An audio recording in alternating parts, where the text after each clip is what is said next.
Januari 2025.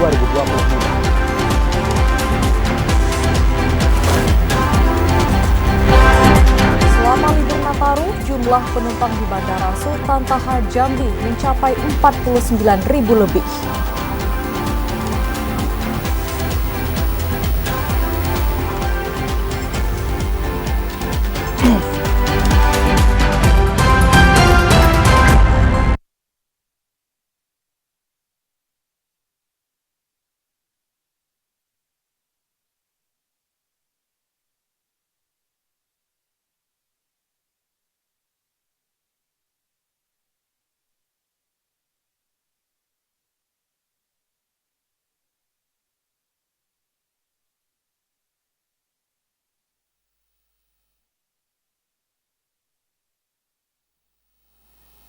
Assalamualaikum warahmatullahi wabarakatuh. Selamat sore saudara, kami kembali menyapa Anda dalam program Jambi hari ini, edisi Kamis 2 Januari 2025. Ya, selain 3 topik utama tadi, tim redaksi juga telah menyiapkan sejumlah informasi penting dan menarik lainnya untuk Anda. Bersama saya Septinita. Dan saya Ahmad Solihin, inilah Jambi hari ini selengkapnya.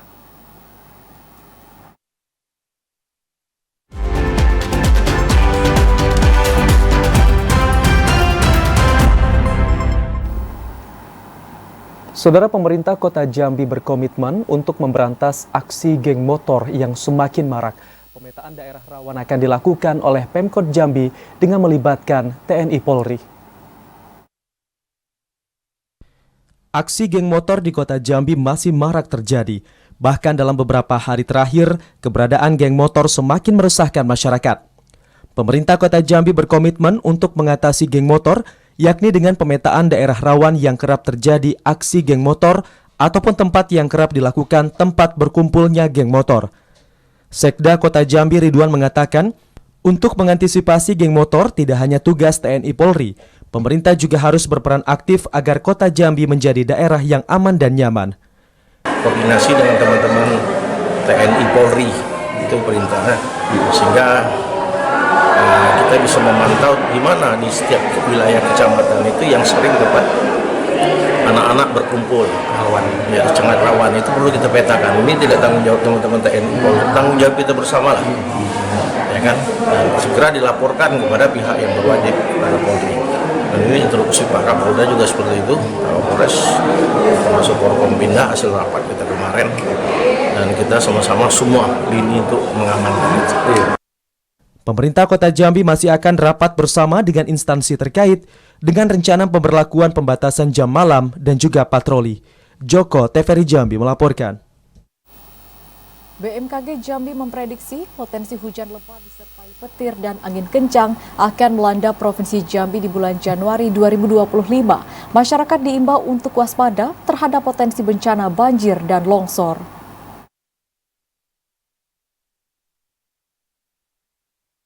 Badan Meteorologi, Klimatologi, dan Geofisika Provinsi Jambi memprediksi hingga 1 bulan ke depan Provinsi Jambi masih berpotensi turun hujan dengan intensitas sedang hingga lebat disertai petir dan angin kencang. Tingginya intensitas curah hujan ini dikarenakan masih masuknya puncak musim penghujan di Provinsi Jambi. Koordinator Bidang Data dan Informasi Badan Meteorologi, Klimatologi, dan Geofisika Provinsi Jambi Nabila mengatakan, hujan ini akan merata di kabupaten kota di Provinsi Jambi, khususnya di daerah Kabupaten Bungo, Merangin, Sarolangun, Batanghari, dan Tebo. Hujan ini diprediksi akan terjadi pada waktu pagi, siang, sore, hingga malam hari. Kami informasikan bahwa bulan Januari ini masih masuk ke dalam masa musim hujan. Musim hujan kita masih kita prediksi berlangsung sampai dengan bulan April 2025. Untuk perakiraan cuacanya sendiri untuk 1 minggu ke depan masih kami prediksi berpotensi terjadi hujan dengan intensitas ringan hingga lebat, terutama di wilayah Kabupaten Bungo, Kabupaten Merangin, Kabupaten Sarolangun, Kabupaten Muaro Jambi, dan juga Kabupaten Tanjung Jabung Timur berpotensi terjadi hujan dengan intensitas sedang hingga lebat yang dapat disertai dengan petir dan juga angin kencang.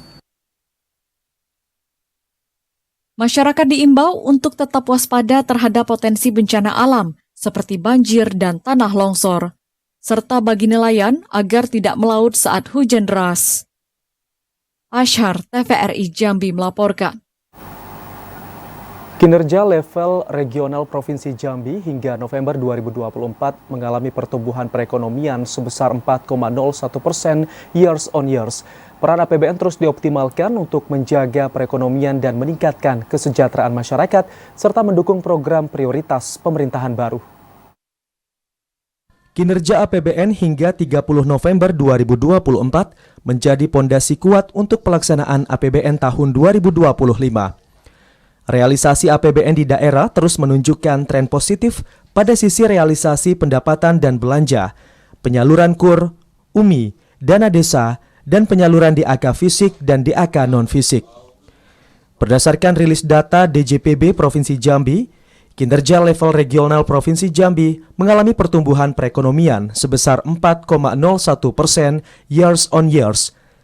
Dari sisi indikator, inflasi gabungan Provinsi Jambi pada November 2024 berada di angka 0,21% month to month dan 1,42% years on years atau berada 0,13% di bawah inflasi nasional. Ada beberapa sektor dengan tingkat inflasi tertinggi, yakni kelompok perawatan pribadi dan jasa lainnya 5,06%, kelompok realisasi, olahraga dan budaya 3,82%, serta kelompok pakaian dan alas kaki 2,27%. Sementara 3 komoditas penahan inflasi years on years pada Desember lalu meliputi cabai merah, cabai rawit, dan bensin. Peran APBN terus dioptimalkan untuk menjaga perekonomian dan meningkatkan kesejahteraan masyarakat, serta mendukung program prioritas pemerintahan baru. Pemerintah Indonesia berkomitmen menciptakan masyarakat yang inklusif dan adil, salah satunya melalui penganggaran responsif gender dalam APBN.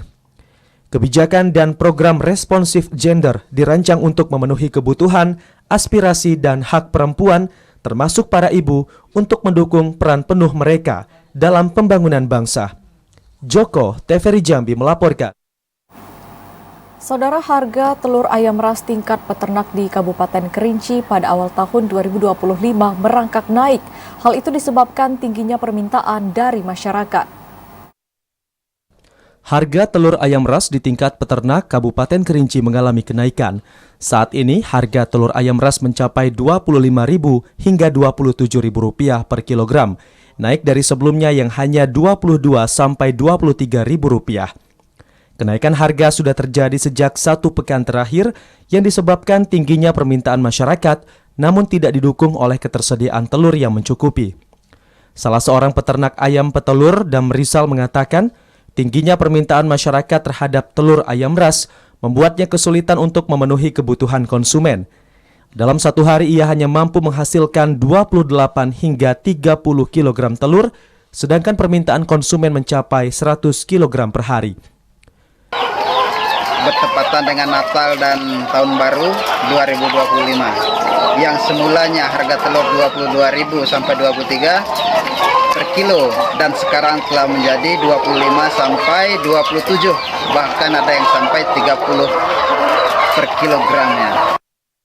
Harga telur ayam ras diprediksi akan terus mengalami kenaikan hingga menjelang Hari Raya Idul Fitri, seiring dengan naiknya sejumlah pakan ayam, sehingga para peternak terpaksa harus menyesuaikan harga agar tidak mengalami kerugian.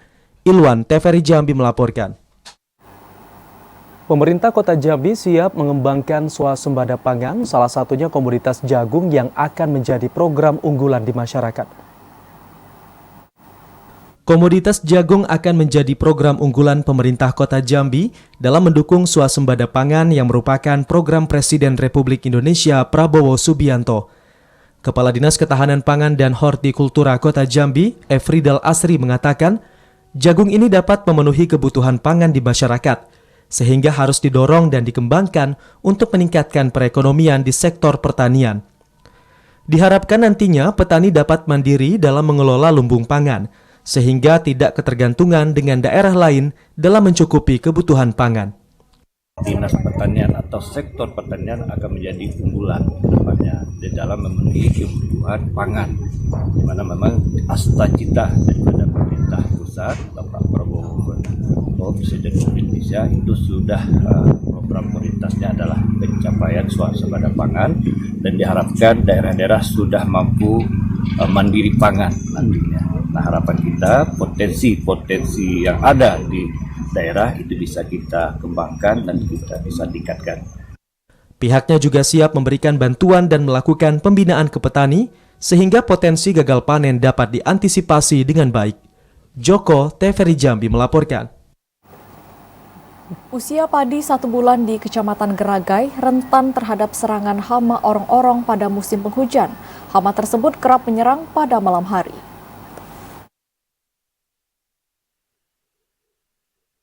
Hama orong-orong dan ulat gerayak mulai menyerang 2 hektar tanaman padi di areal persawahan Desa Sukamaju, Kecamatan Geragai, Kabupaten Tanjung Jabung Timur dalam sepekan terakhir. Sebab petani di sini baru memulai masa tanam sejak awal bulan Desember 2024 lalu. Salah seorang petani di Desa Sukamaju, Kecamatan Geragai, Kabupaten Tanjung Jabung Timur, Jumikan mengatakan, hama orong-orong menyerang tanaman padi sejak berusia 1 hingga 15 hari dengan cara memakan akar tanaman padi sehingga layu dan akhirnya mati. Serangan hama tersebut biasanya terjadi pada malam hari. Hama tersebut menyerang tanaman padi saat areal persawahan mengalami kekurangan pasokan air dan kekeringan. Serangan hama orong-orong akan berkurang dengan sendirinya jika areal persawahan digenangi air yang cukup karena orong-orong tidak bisa hidup di genangan air. Untuk antisipasinya, petani mulai melakukan penyemprotan racun dan dolomit. Tidak hanya itu, di musim penghujan tanaman padi kerap mendapat serangan dari ulat gerayak karena area persawahan dalam kondisi lembab. Batangnya nih, Batangnya. dari bawah nih, dia kan macam macam punya lahan di bawahnya, dia makannya dari bawahnya nih. Padi kita sempat terkena ya. Dia bisa mati. Bisa mati. Petani berharap pemerintah setempat dapat membantu mengantisipasi hal tersebut, sebab hama orong-orong kerap muncul pada saat usia padi masih muda. Liva Patria, TVRI Jambi melaporkan. Arus balik kendaraan mulai terpantau di Kabupaten Muaro Jambi. Informasi selengkapnya akan kami hadirkan. Usai jeda tetaplah bersama kami.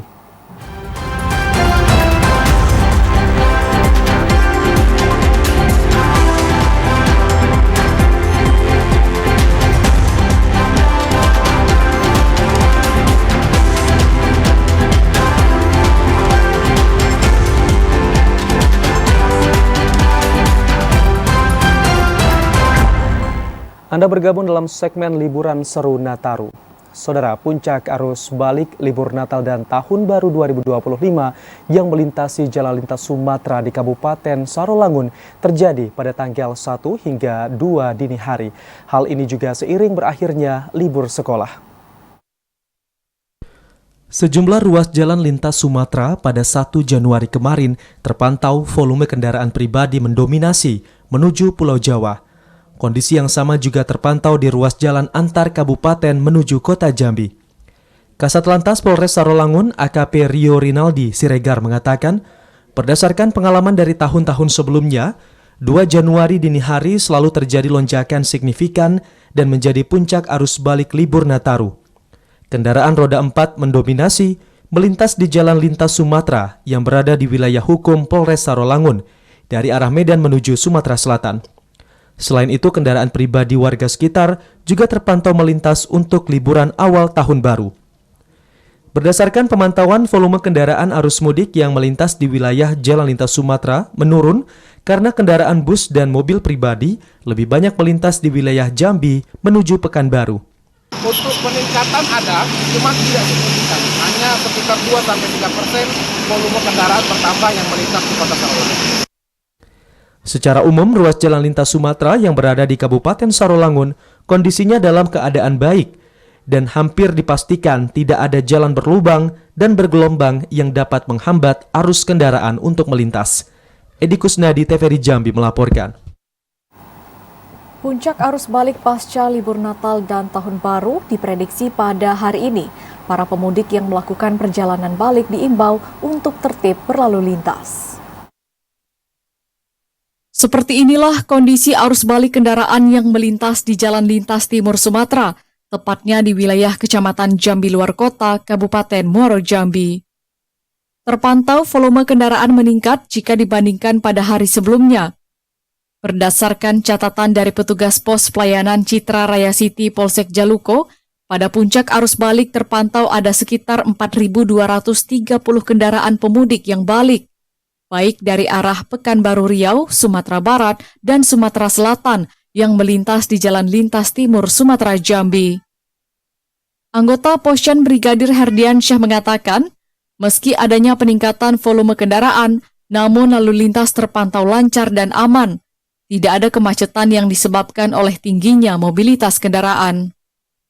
Volume kendaraan diprediksi akan terus meningkat hingga malam nanti. Terpantau pada hari ini peningkatan kendaraan dari arus mudik ke arus baliknya terpantau di 4.230. Pagi ini ya? Pagi ini. Alhamdulillah kendaraan yang sedang melewati atau melintas di jalan lintas ini tetap aman dan lancar. Tidak ada kemacetan ya? Tidak ada kemacetan yang terjadi. Sebelumnya, catatan dari petugas Posyan CRC Polsek Jaluko, kendaraan yang melintas pada arus balik pasca libur Natal dan Tahun Baru hanya 200 hingga 300 kendaraan. Para pemudik yang melakukan perjalanan balik juga diimbau untuk tertib berlalu lintas. Azam Afnan, TVRI Jambi melaporkan. Arus lalu lintas di sepanjang ruas Jalan Lintas Sumatera yang berada di Kabupaten Batanghari cukup dipadati pengendara yang hendak pulang ke wilayahnya masing-masing. Dan untuk mengetahui informasi selengkapnya, saat ini kita telah terhubung dengan kontributor TVRI Jambi, Ade Juniawan, langsung dari Kabupaten Batanghari. Selamat sore, Ade. Seperti apa gambaran terkini situasi lalu lintas di sana sekarang? Selamat sore Hamzol dan saudara TVRI Jambi. Dapat saya laporkan bahwa kondisi arus lalu lintas di ruas Jalan Lintas Sumatera yang ada di Kabupaten Batanghari dari pagi tadi sampai sore hari ini saya pantau cukup ramai dan lancar, di mana mayoritas kendaraan yang melintasi di wilayah Jalan Lintas Sumatera tersebut didominasi oleh kendaraan roda 4 maupun bus. Dan waktu yang lebih cenderung cukup ramai atau dipadati kendaraan-kendaraan yang melintasi di jalan tersebut, yakni pada pukul sore hari dan akan terjadi sampai malam hari nanti. Di mana sebagaimana diketahui juga untuk ruas jalan lintas jalan lintas Sumatera ini yang ada di Kabupaten Batanghari ini merupakan jalur perlintasan yang dapat menghubungkan antara Sumatera Barat menuju Pulau Jawa ataupun Jakarta maupun Sumatera Selatan dan Kota Jambi dan sebaliknya juga. Dan dari hasil pantauan saya juga tadi, mayoritas kendaraan pribadi yang berplat nomor, yakni plat nomor luar, yakni dari Padang maupun dari Jakarta, cukup aktif atau melintasi di ruas jalan tersebut. Sehingga di lokasi ini tidak ada hentinya untuk arus lalu lintas yang terus terjadi sampai sore hari ini. Di mana kita ketahui arus balik ini sendiri terjadi sejak pada tanggal 1 dan diprediksi akan berlangsung hingga pada 5 Januari 2025 nanti. Hamzol. Apakah upaya pengamanan arus balik ini masih dilakukan oleh petugas kepolisian setempat, Ade? Ya, Hamzol. Tadi sudah saya sempat juga mengkonfirmasi dengan pihak Satuan Lalu Lintas Kabupaten Batanghari, di mana untuk pengamanan sendiri akan tetap berlangsung meski pada hari ini yakni tanggal 2 Januari kegiatan operasi lilin akan segera berakhir dan nantinya untuk pengamanan daya arus lalu lintas menjelang arus balik sampai tanggal 5 Januari akan tetap intens dan selalu dilakukan oleh pihak Satuan Lalu Lintas dengan cara yakni melakukan patroli mobile dan melakukan pengamanan di setiap titik atau persimpangan yang dianggap rawan kemacetan atau terjadi kepadatan kendaraan-kendaraan dari pemudik yang akan melaksanakan arus balik. Adapun titik-titik yang diprediksi atau menjadi titik rawan terhadap kepadatan, yakni di salah satunya di Simpang BBC tempat saya melaporkan saat ini sendiri, dan juga ada di titik lain yakni di Simpang Muara Tembesi dan Bajubang sendiri, di mana arus di sini cukup padat dan diprediksi akan berlangsung pada sampai malam hari nanti. Dan juga pihak Satlantas Polres Batanghari juga menghimbau kepada pemudik yang melakukan arus balik sendiri untuk tetap berhati-hati dalam berkendara, dan apabila merasa lelah untuk dapat berhenti sejenak di sejumlah titik rest area maupun pom bensin atau wilayah-wilayah yang cukup aman dan nyaman saat beristirahat. Seperti itu, Hamzol. Ya baik, Ade Juniawan melaporkan langsung dari Kabupaten Batanghari. Terima kasih, selamat sore. Ya, sementara itu saudara, pada libur Natal dan Tahun Baru 2025, aktivitas penumpang di Terminal Alam Barajo, Kota Jambi masih landai. Diperkirakan puncak arus balik akan terjadi pada tanggal 4 Januari mendatang. Aktivitas penumpang di Terminal Alam Barajo, Kota Jambi masih landai dan belum mengalami peningkatan pasca libur Natal dan Tahun Baru. Diperkirakan puncak arus balik baru akan terjadi pada Sabtu 4 Januari mendatang. Kepala Satuan Pengawas Pelaksana Terminal Alam Barajo, Kota Jambi, Desfredo mengatakan jumlah penumpang masih berkisar 300 orang per hari. Sementara dalam 2 hari terakhir, sebanyak 37 armada melakukan keberangkatan ke luar Provinsi Jambi dengan jumlah penumpang 636 orang. Jika dibandingkan dengan puncak arus mudik lalu, peningkatan penumpang mencapai 500 orang per hari. Puncak arus baliknya libur anak sekolah selesai. Kita menunggu sampai tanggal 5 Januari. Dimungkinkan masih menghindari kemacetan orang-orang? Ya, dimungkinkan untuk menghindari kemacetan. Biasanya penumpang lebih pandai, pinter pulang menghindari kemacetan. Jadi kita tunggu sampai tanggal 5 Januari. Terminal Alam Barajo, Kota Jambi terus melakukan pemantauan perkembangan arus balik Natal dan Tahun Baru, serta menjamin keselamatan penumpang sampai ke tujuan. Joko TVRI Jambi melaporkan. Libur Natal dan Tahun Baru, jumlah penumpang di Bandara Sultan Taha Jambi mengalami peningkatan. Sejak pertama kali posko libur Nataru dibuka pada Rabu 18 Desember 2024 hingga 1 Januari 2025, jumlah penumpang di bandara tercatat mencapai 49.605 orang penumpang. Aktivitas penumpang di Bandara Sultan Taha Jambi terus mengalami peningkatan signifikan pada libur Natal dan Tahun Baru. Tercatat sejak dibukanya posko libur Natal dan Tahun Baru pada tanggal 18 Desember hingga 1 Januari 2025, total aktivitas jumlah penumpang di Bandara Sultan Taha Jambi telah mencapai 49.605 orang, atau naik 23% dibandingkan tahun 2023 silam. Pejabat pengganti sementara General Manager Bandara Sultan Taha Jambi, Dedi, mengatakan, secara keseluruhan jumlah penumpang di Bandara Sultan Taha Jambi mengalami peningkatan, termasuk total keseluruhan penumpang di bandara tahun 2024 yang telah menembus angka 1.018.319 orang atau naik 3% dibandingkan tahun 2023. Ya, terima kasih. Untuk jumlah penumpang pada masa Nataru 2024-2025 terjadi peningkatan dari tanggal 18 sampai tanggal 31 kemarin. Jadi ada peningkatan sebanyak 23%, yaitu pada penumpang Bandara Sultan Taha di posisi saat ini di jumlah 49.000 di masa Nataru dan Tahun Baru dan Natal. Sementara itu diprediksi jumlah penumpang di bandara akan terus meningkat hingga beberapa hari ke depan. Asyar TVRI Jambi melaporkan. Saudara, menghabiskan masa libur Tahun Baru di wisata kolam renang masih menjadi primadona. Terpantau di salah satu kolam renang yang ada di Kota Jambi dipadati pengunjung, baik yang datang dari Kota Jambi maupun luar kota. Sejumlah tempat wisata di Kota Jambi dipadati pengunjung untuk mengisi libur Natal dan Tahun Baru. Salah satu yang masih menjadi primadona yakni wisata kolam renang, seperti kolam renang Purimayang Kota Jambi. Terdapat ribuan pengunjung memadati area kolam renang tersebut, baik dari dalam Kota Jambi maupun luar kota. Anissa Fitri, salah seorang pengunjung yang berasal dari Muara Sabak, mengatakan ia sengaja datang ke Kota Jambi untuk menghabiskan waktu libur bersama anak-anak dan keluarga. Dirinya memilih kolam renang karena memiliki banyak wahana. Saya dari Sabak, saya kesini bersama anak-anak dan keluarga, sengaja mau kesini untuk liburan, karena di sini banyak wahananya. Di sini bersama anak-anak, ada kakak, saya sama keluarga sengaja naik ke Jambi buat anak-anak liburan. Anissa berharap kedepannya di kota Jambi lebih banyak lagi destinasi wisata. Yogi Ramadhani, TVRI Jambi melaporkan. Saudara, usai jeda kami akan kembali dengan sejumlah informasi penting dan menarik lainnya. Di antaranya pemerintah Provinsi Jambi dukung program Tumpang Sari Padi Gogo untuk wujudkan swasembada pangan.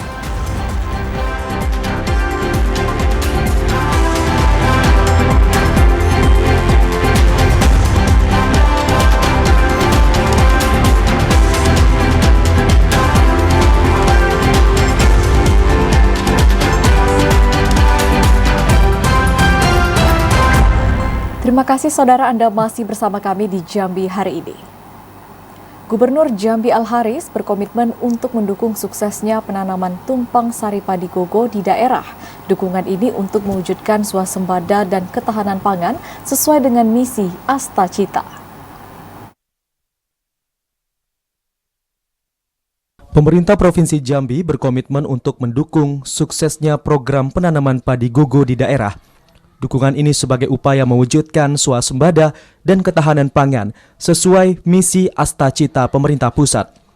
Hal tersebut disampaikan Gubernur Jambi Al-Haris saat mengikuti pencanangan penanaman tumpang sari padi gogo di lahan peremajaan perkebunan kelapa sawit di Desa Pancabakti, Kecamatan Sungai Bahar, Kabupaten Muaro Jambi.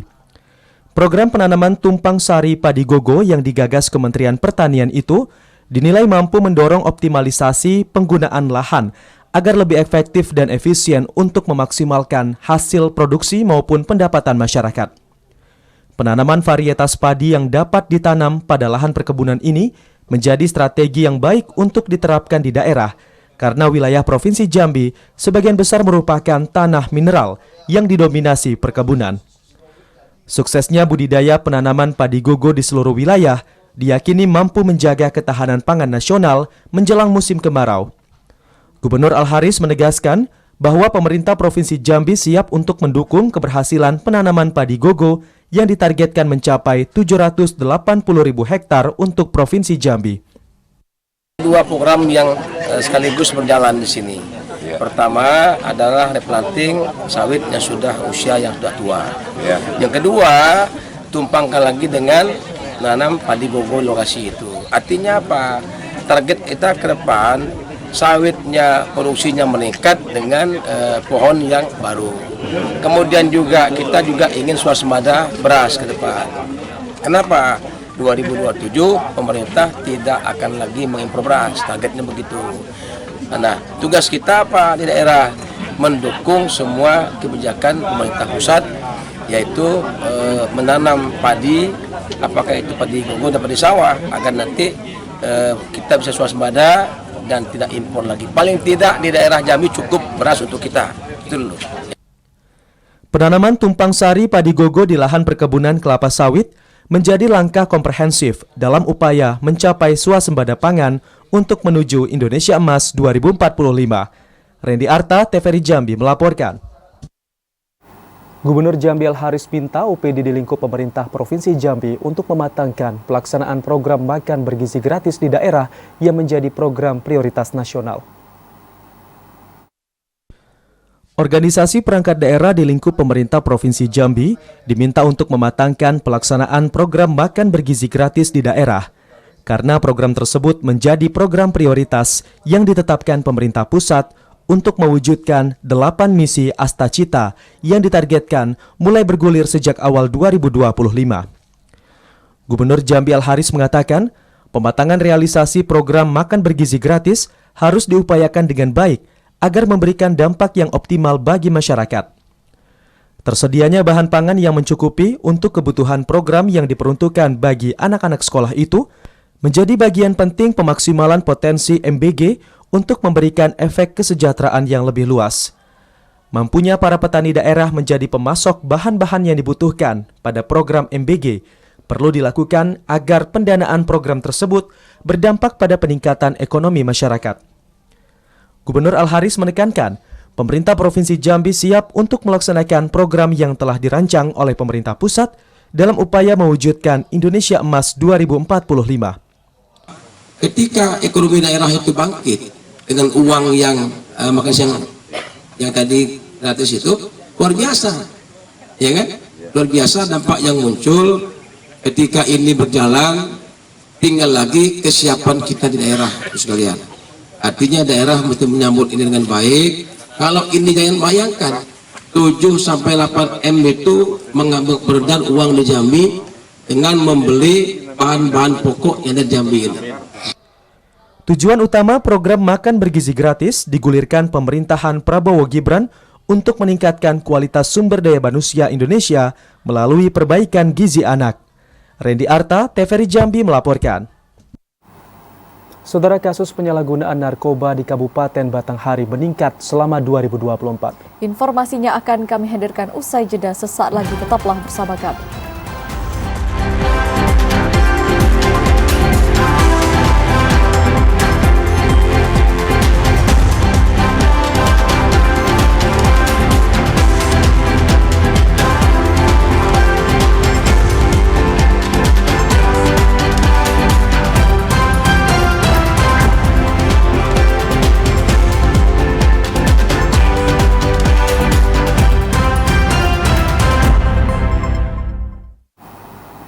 Terima kasih Anda masih bersama kami di Jambi hari ini. Saudara, kasus kecelakaan lalu lintas di wilayah hukum Polres Kerinci turun 40,54% dari 37 kasus pada tahun 2023 menjadi 22 kasus pada tahun 2024. Sepanjang tahun 2024, Polres Kerinci mencatat kasus kecelakaan lalu lintas di wilayah hukum Polres Kerinci turun 40,54% dibandingkan pada tahun 2023 lalu. Pada tahun 2023 ditemukan sebanyak 37 kasus laka lantas yang terjadi. Namun pada tahun 2024, angka laka lantas di wilayah hukum Polres Kerinci turun menjadi 22 kasus atau mengalami penurunan sebanyak 15 kasus.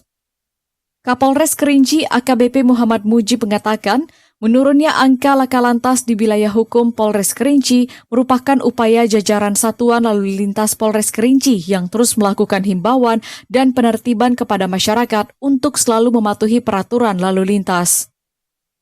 Pada tahun 2025, Polres Kerinci akan gencar melaksanakan penertiban bagi kendaraan yang tidak mematuhi rambu-rambu lalu lintas.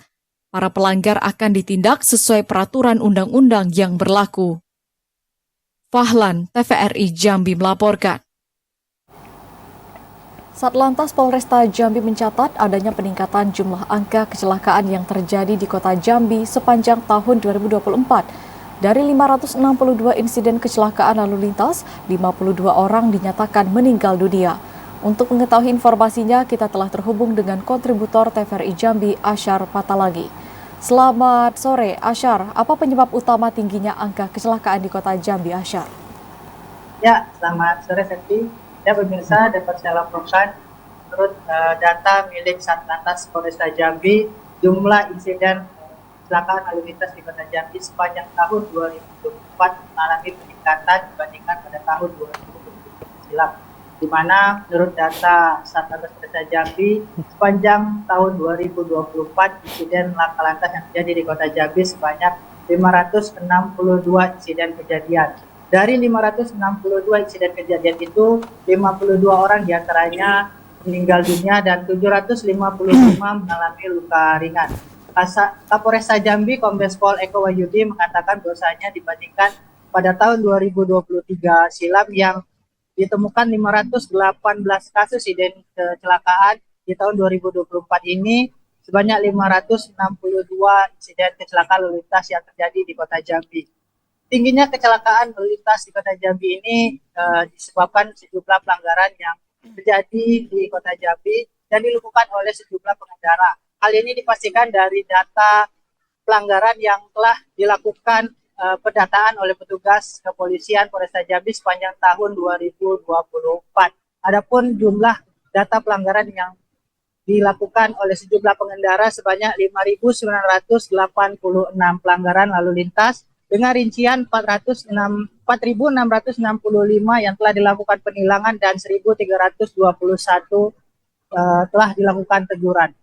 Kapolresta Jambi mengimbau kepada masyarakat untuk tetap waspada saat berlalu lintas dengan tidak melakukan pelanggaran rambu-rambu lintas salah satunya melakukan kecepatan kendaraan di saat kondisi tengah ramai di jalur serta melanggar rambu-rambu lintas dengan menerobos lampu lalu lintas di jalan. Demikian Septi. Ya Asyar, apa saja strategi dan upaya yang dilakukan oleh petugas kepolisian agar kecelakaan ini dapat menurun?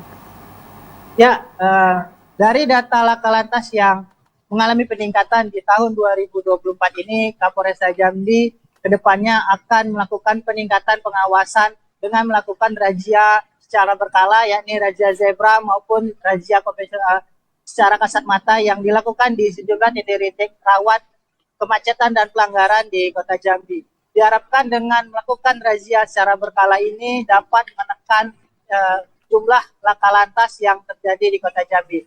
Selain melakukan razia secara kondusif, petugas juga akan melakukan himbauan dan sosialisasi kepada sejumlah instansi dan sekolah-sekolah yang masih kedapatan menggunakan kendaraan sepeda motor, serta akan memberikan edukasi kepada orang tua agar tidak memberikan kendaraan sepeda motor kepada anak yang belum memiliki izin mengemudi berkendara.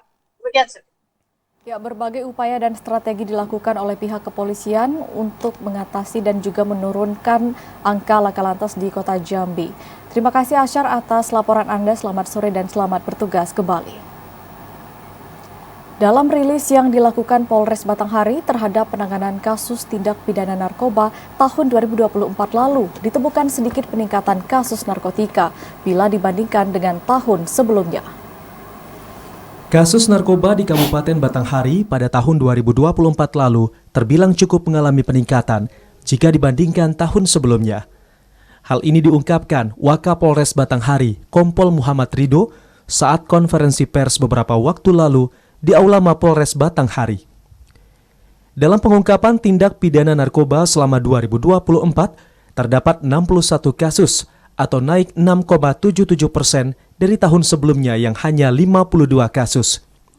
Sementara untuk barang bukti yang didapatkan dari penanganan kasus narkoba tersebut, yakni sabu 138,39 gram, ganja 91,57 gram, dan ekstasi 29 butir. Selain memaparkan penanganan kasus narkoba, pihak Polres Batanghari juga melakukan pemusnahan terhadap sejumlah barang temuan narkoba beberapa tahun silam, berupa 6 paket ganja sebesar 3,4 kg, serta 7 paket serbuk kristal diduga sabu, 5 butir pil ekstasi, termasuk timbangan digital. 2 tahun 2023 ada sabu 131,66 gram. 2024 138,39 gram. Untuk ganja 2023 ada 64,48 gram. Tahun 2024 91,57 gram.